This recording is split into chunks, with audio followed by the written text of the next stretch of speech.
kids, welcome back to our YouTube channel Study Point. Today we will learn about chapter number 1 Chemical Reaction and Equation. जो हमारे science का first chapter है उसके बारे में आज हम देखते हैं. तो उसमें भी फर्स्ट हम लेते हैं केमिकल इक्वेशन. अब आप लोगों को मैं बता दूं कि मैंने आपको जो पेपर स्टाइल दी थी उसमें ये चैप्टर कितने मार्क्स का था? 4 मार्क्स का है ये चैप्टर. उसमें एक क्वेश्चन है वो 3 मार्क्स में आता है और एक क्वेश्चन जो है वो हमारा सेक्शन ए में आता है. तो फर्स्ट है chemical equation. Representation of chemical reaction using symbol and formula of the substance is called chemical equation. अब जो केमिकल रिएक्शन को हम सिंबॉलिकली जो रिप्रेजेंट करते हैं उससे क्या बोलते हैं? हम केमिकल रिएक्शन इक्वेशन बोलते हैं. अब पहले भी हम इसको वर्ड में भी लिखते थे. वर्ड में कैसे? Hydrogen plus oxygen that's give water, ऐसे लिखते थे. इसको हम वर्ड फॉर्मूला वर्ड इक्वेशन बोलते हैं, वर्ड में लिखते थे. लेकिन अब उसको हम कैसे रिप्रेजेंट करते हैं? तो डायरेक्टली सिंबल से ही रिप्रेजेंट कर देते हैं. तो यहाँ पे मैंने आपको दिखाया है कि यहाँ पे जो केमिकल रिएक्शन में पार्ट लेते हैं उसे क्या बोला जाता है? रिएक्टेंट बोला जाता है. और वो रिएक्टेंट ऑलवेज हमें लेफ्ट हैंड साइड पे लिखे जाते हैं. और रिएक्टेंट जो केमिकल रिएक्शन करते हैं और हमें जो मिलता है उसे हम प्रोडक्ट बोलते हैं. प्रोडक्ट ऑलवेज कौन सी साइड पे लिखी जाती है? राइट हैंड साइड पे लिखी जाती है. अब इसमें आपको ये जो 2 दिख रहा है, यहाँ पे 2 दिख रहा है, वो क्या है? कोफिशिएंट है. ये लगाने की जरूरत क्यों है? क्योंकि आप लोगों ने भी पढ़ा होगा कंजर्वेशन ऑफ एनर्जी, ये लो आपने पढ़ा होगा. तो इसमें भी ऐसा ही कंजर्वेशन ऑफ मास है. तो कभी भी केमिकल रिएक्शन के दौरान मास है वो क्रिएट भी नहीं हो सकता है और डिस्ट्रॉय भी नहीं हो सकता है. इसीलिए केमिकल इक्वेशन को बैलेंसिंग करना बहुत ज़रूरी होता है. तो उसके बारे में हमारी नेक्स्ट वीडियो आएगी. अभी तो ये आपको दिखा दिया है कि ऐसे केमिकल इक्वेशन होता है. Now chemical reaction, the transformation of chemical substance into another chemical substance is known as chemical reaction. कि एक chemical substance जो है वो दूसरे chemical substance में convert हो जाता है, उसे क्या बोलते हैं? हम chemical reaction बोलते हैं. अब दूसरी डिफाइन यहाँ पे है chemical reaction की, the breaking and making of bond between different atom to produce new substance is called chemical reaction. कि केमिकल सब्सटेंस जो है उनके बीच में बॉन्ड बनते हैं या टूटते हैं और एक न्यू सब्सटेंस जो हमें मिलता है उससे भी क्या बोला जाता है? केमिकल रिएक्शन ही बोला जाता है. सिंपली आपको लोगों को एक एग्जांपल दूं. आप लोगों ने बहुत पहले भी पढ़ा होगा कि मैग्नीशियम रिबन को हम जैसे बंद करवाते थे तो हमें क्या मिलता था? मैग्नीशियम ऑक्साइड पाउडर फॉर्म में मिलता है. तो वो भी क्या है? केमिकल रिएक्शन है. अब यहाँ पे हम केमिकल रिएक्शन बहुत टाइप्स की है तो यहाँ पे हम उसके टाइप्स देख लेते हैं. तो फर्स्ट टाइप है कॉम्बिनेशन रिएक्शन. कॉम्बिनेशन रिएक्शन का सिंपल मीनिंग क्या है? कॉम्बिनेशन मतलब क्या होना? जुड़ जाना. कि 2 डिफरेंट हो गए, जुड़ जाएंगे. और हमें पता ही है जैसे कोई जुड़ेगा तो क्या होता है? एनर्जी प्रोड्यूस होती है. तो वहाँ पे क्या आएगा? हमारा एक्सोथर्मिक रिएक्शन भी उसके अंदर आएगा. डिकम्पोजिशन, डिकम्पोज करना, डिवाइड होते जाना, वो एक ही हो उसमें से दो या दो से ज़्यादा हमें प्रोडक्ट मिलती है, दैट्स अ डिकम्पोजिशन. और डिकम्पोजिशन के दौरान क्या होती है? एनर्जी ऑब्जर्व होती है. तो वहाँ पे हमारा आएगा एंडोथर्मिक रिएक्शन. उसके बाद हमारा आएगा डिस्प्लेसमेंट रिएक्शन. डिस्प्लेसमेंट रिएक्शन अपनी प्लेस से डिस हो जाना, मतलब चला जाना अपनी प्लेस से. उसके बाद आएगा डबल डिस्प्लेसमेंट. 2 केमिकल सब्सटेंस हो गए, दोनों के दोनों अपनी प्लेस से चेंज हो जाएंगे, अपने प्लेस चेंज कर देंगे. उसे क्या बोलेंगे? Double displacement chemical reaction. उसमें ही आता है प्रेसिपिटेशन रिएक्शन. जो छोटे पार्टिकल्स नीचे हमारे बचते हैं उसमें प्रेसिपिटेशन रिएक्शन आएगा. उसके बाद हमारी आएगी oxidation reaction. Oxidation reaction and reduction reaction. और उसके बाद बोथ कंबाइन हो जाती है. जो इक्वेशन में बोथ रिएक्शन कंबाइन होती है, ऑक्सीडेशन एंड रिडक्शन बोथ होती है, उस रिएक्शन को क्या बोला जाता है? रेडॉक्स रिएक्शन बोला जाता है. तो इतने हमारे पार्ट्स है. अब इसमें से भी हम यहाँ पे आज स्टडी करने वाले हैं combination reaction, exothermic reaction, endothermic reaction, decomposition reaction. ये 4 रिएक्शन के बारे में आज हम स्टडी करेंगे। तो चलो अब हम स्टार्ट करते हैं फर्स्ट ही कॉम्बिनेशन रिएक्शन। तो यहाँ पे combination reaction in which 2 or more reactant combine to form one product are called combination reaction.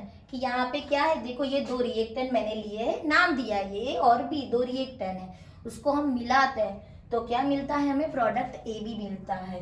तो यहाँ पे उसका एग्जाम्पल है फॉर्मेशन ऑफ वाटर। वाटर में क्या होता है, हाइड्रोजन होता है एंड ऑक्सीजन होता है।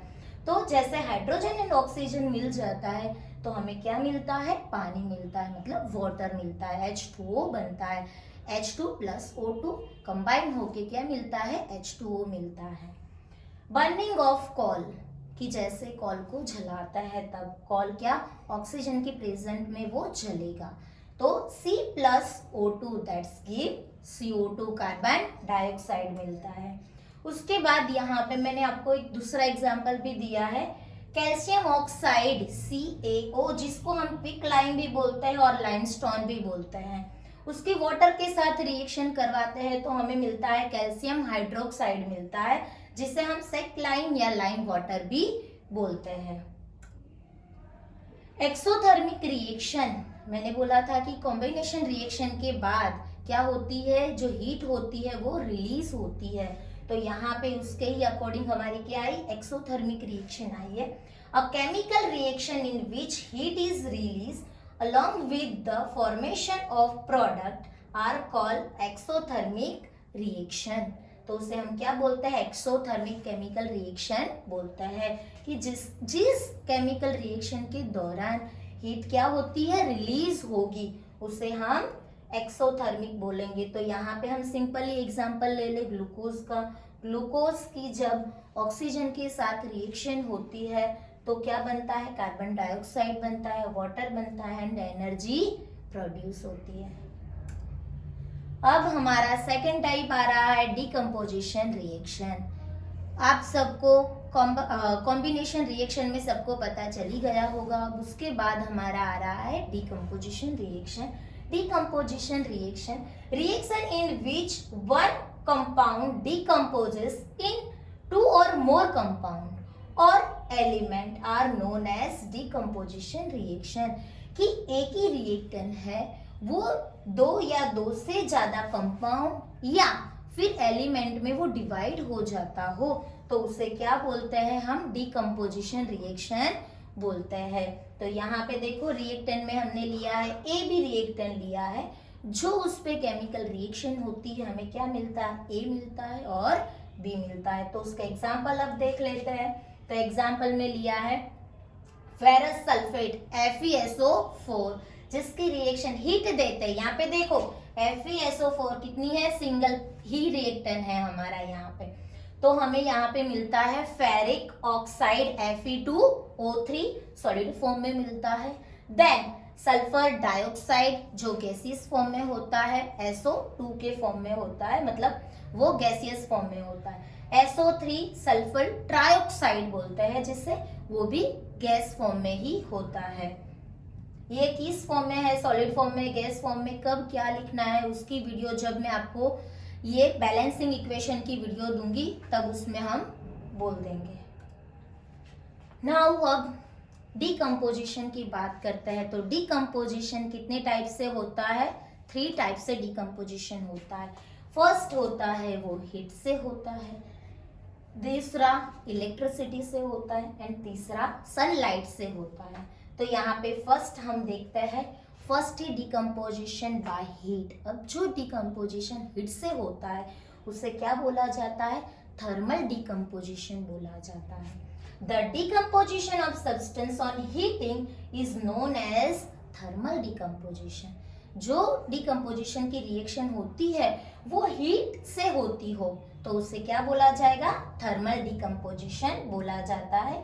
यहाँ पे थर्मल डिकम्पोजिशन का मैंने एग्जांपल दिया है, उसमें जो हमारा लाइमस्टोन है CaCO3 को हम हीट देते हैं तो हमें क्या मिलता है, कैल्शियम ऑक्साइड मिलता है and carbon dioxide. Calcium oxide को ही हम क्विक लाइम बोलते हैं, तो हमें क्विक लाइम मिलता है एंड कार्बन डाइऑक्साइड मिलता है। दूसरा एग्जांपल दिया है लेड नाइट्रेट का। यहाँ पे लेकिन आप ध्यान रखना ये सिंगल ही है, केमिकल सब्सटेंस ये सिंगल ही है, वो डिकम्पोज होता है, वो भी ध्यान रखना है। लेकिन किससे डिकम्पोज हो रहा है?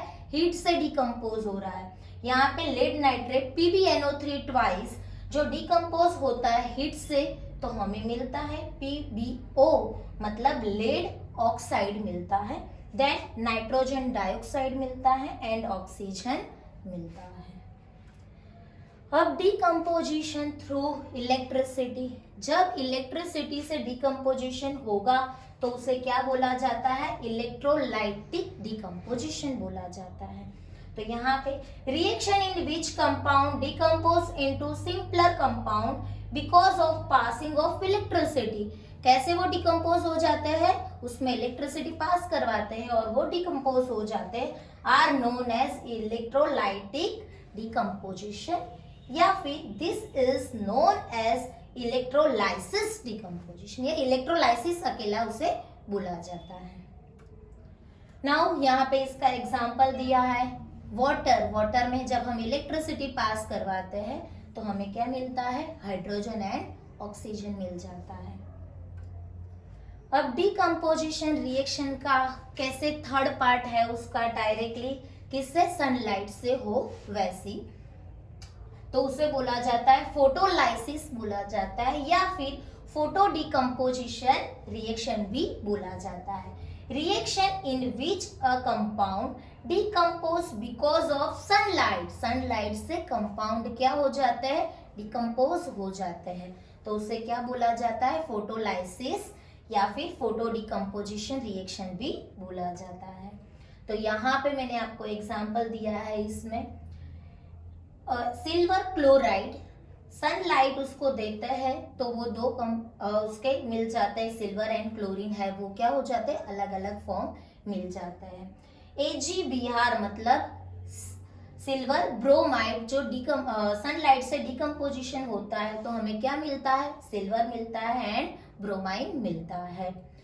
तो यहाँ तक हमारा मैंने हो गया डिकम्पोजिशन का पार्ट हो गया। अब उसके बाद हमारा आ रहा है एंडोथर्मिक रिएक्शन, जो मैंने आज आपको बोला था। इस वीडियो का लास्ट हमारा ये है। Now endothermic reaction, a chemical reaction in which energy is absorb are known as endothermic reaction, कि जहाँ पे एनर्जी क्या हो रही है? एब्जॉर्ब हो रही है, उसे क्या बोलते हैं? एंडोथर्मिक रिएक्शन बोलते हैं। तो यहाँ पे मैंने एग्जांपल लिया है लाइमस्टोन का, CaCO3 कैल्शियम कार्बोनेट, हीट देते हैं उससे तो क्या मिलता है हमें? क्विकलाइन मिलता है, CaO calcium oxide plus carbon dioxide मिलता है। तो यहाँ पे जो हमारे 4 केमिकल इक्वेशन थी उसको मैंने आपको डिटेल में समझा दिया। आई होप आपको ये वीडियो पसंद आया होगा। Thank you everyone, bye bye, have a good day.